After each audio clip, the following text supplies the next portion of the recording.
4 hal yang paling ditakutkan saat gagal bayar di aplikasi pinjaman online.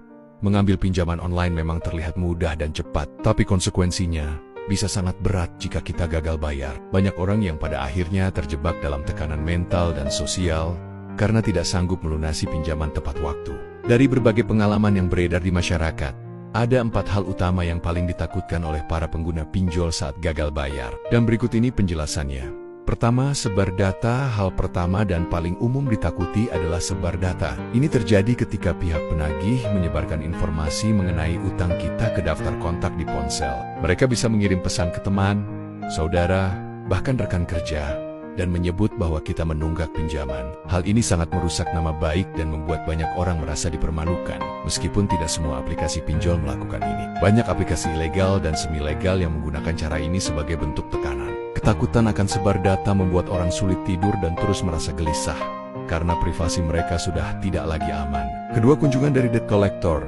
Hal kedua yang juga sangat ditakuti adalah kunjungan dari debt collector atau penagih lapangan. Saat nasabah telat bayar lebih dari beberapa minggu, biasanya pihak pinjol akan mengirimkan petugas untuk datang langsung ke rumah. Kehadiran mereka bisa sangat mengintimidasi, apalagi jika disaksikan oleh tetangga atau keluarga. Meskipun ada peraturan yang mengatur etika penagihan, kenyataannya masih banyak debt collector yang bertindak di luar batas. Kunjungan ini tidak hanya menimbulkan tekanan mental, tapi juga rasa malu yang dalam, terutama bagi mereka yang tinggal di lingkungan padat penduduk. Ketiga, menghubungi tempat kerja. Ketiga, yang tidak kalah menakutkan adalah jika pihak pinjol menghubungi kantor atau tempat kerja. Beberapa pinjol memang memiliki kebiasaan menelepon HRD atau atasan untuk menyampaikan bahwa seorang karyawan menunggak pinjaman. Ini bisa berdampak serius pada reputasi dan bahkan karier seseorang. Banyak orang takut kehilangan pekerjaan hanya karena urusan pinjaman pribadi yang dibawa ke ranah profesional. Padahal, masalah keuangan pribadi seharusnya tidak dicampur adukan dengan kehidupan kerja. Sayangnya,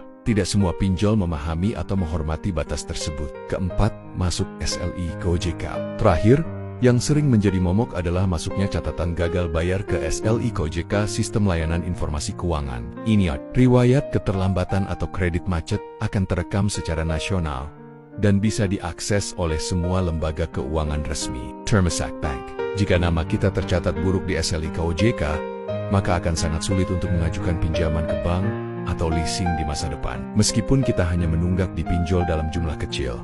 Itulah keempat hal yang paling ditakuti saat gagal bayar pinjol. Semoga bisa jadi pertimbangan sebelum meminjam. Lebih baik mencegah daripada menyesal kemudian.